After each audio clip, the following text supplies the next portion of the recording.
The year was 1941, and the Russians were near to the heart of the Red Invasion. But there was a major problem. They had been winning for too long. The Americans had developed the most powerful weapon in the world, Daybreaker, a mass-marketed invincible hero, worthy of any inanimate weapon that they could have rustled up. The invasion had met its match, and they were locked in an endless conflict. The country of Dracovia had been annexed by the marching troops, and Russia had only one final grace. For years before they had perfected the golden child in America, the Russians had created their own master of strength in their tiny, oily labs. Nikolov the Triglav Rena, the hero of the motherland and the sole hope for the invasion. He set across the riddled country, bringing every home the head of a capitalist pig, served upon the mammoth weight of the hammer and sickle, the swinging potential of Russia in one hand and the cutting hope of her people in the other. Triglav was a hero to all who would answer the motherland's call. Every home and building cried to poetry of what the Triglav would bring. A reform, change, and most of all things, he would bring hope to the people of Russia. He marched until he reached the annexed borders of Dracovia, where the Americans looked amused, wiping their sweatless brows with the bloodied aprons of her communists. Triglav was the fury of Mother Russia. He butchered every man in that camp, every man who pointed the barrel of a gun toward him. He rammed his hammer into countless capitalist pigs, and we all heard the tales of his immeasurable strength. He dashed across the bodies of men, useless men, to deliver the others true Russian justice.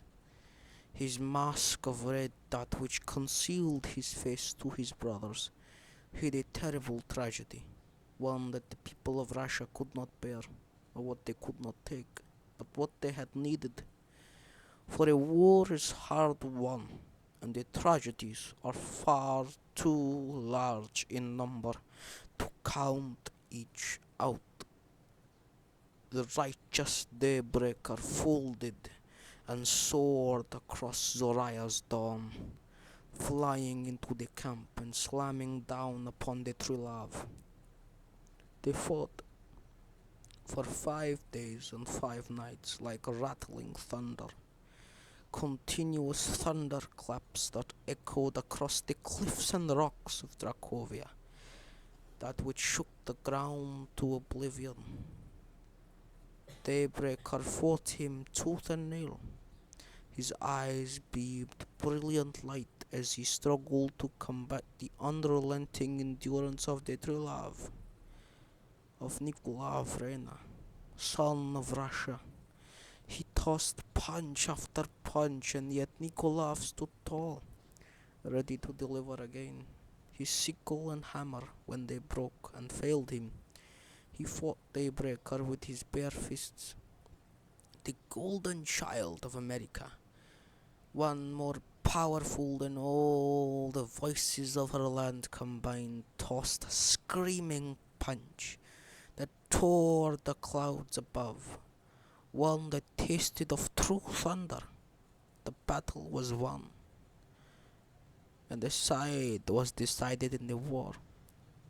Daybreaker flew off to fight more innumerable faceless armies and blubbery generals worthy of their keep. But the soul-standing son of Russia, slick in the rain and oil that screamed down from the heavens above, stood tall and never once dropped to his knees. He was dead, but his soul, our soul, wanted to scream out, to save her, not the crying politicians that scored on their moneyed lists to write more oppressing legislations and orders, that which would suck the last coin out of the hands of the working man. His soul wanted to save the starving child in the streets, abandoned by his mother because she could not feed herself, because she did not want her dying child to see its mother die before him. He fought for us, the walking, dying people of Russia. We did not start the war, but we were forced to pick, as was the Nikolov, the Triglav, the Rena. He had fought so many enemies, and yet he stood all alone in that rain-soaked camp of capitalism.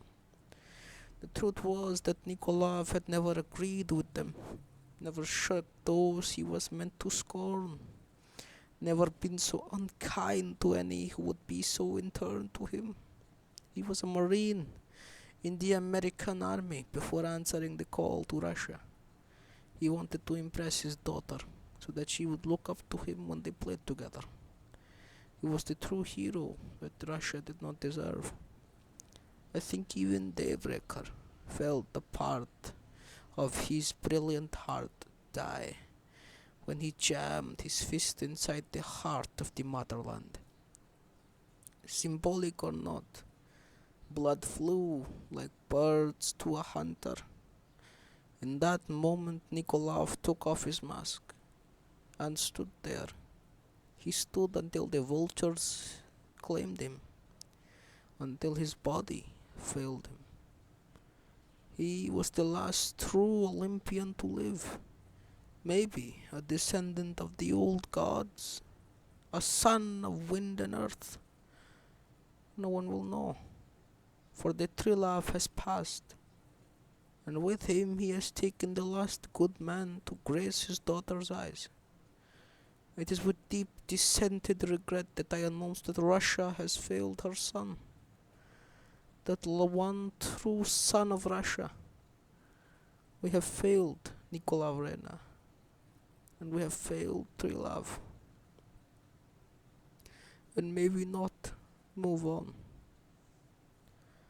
for this is a burden only the Russia will carry, and that Daybreaker will not remember a second for his life.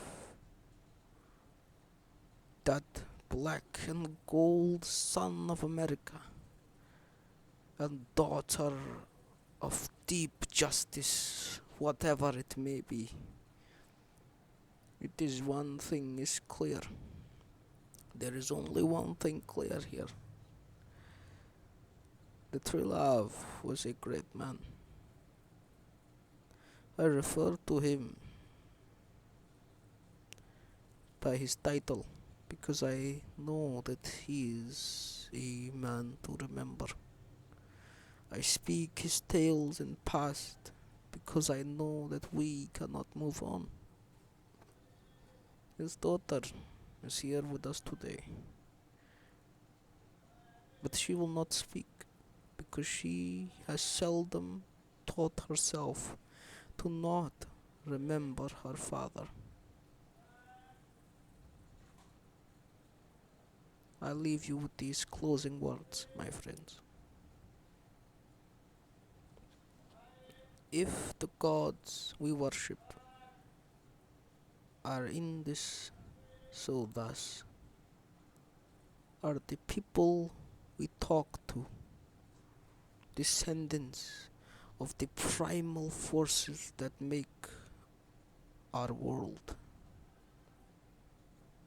If that is so the case, if we are all sons and daughters of the molding of the primal forges of the universe, we are unfit to inherit this planet. We are unfit to look at each other and smile. We are unfit to deem ourselves fit. But on the topic of Mr. Nicola Vrena, may his soul rest in peace with ours. For when they buried him, I felt like my heart was in the coffin with him. When the vultures carried his carrion eyes, and when they feasted on his rotting flesh, I felt my flesh there with him. I felt my arms soaked in the rain. I felt the thunderclap as daybreaker flew off into the clouds above, and I felt my heart shake. And may I not move on.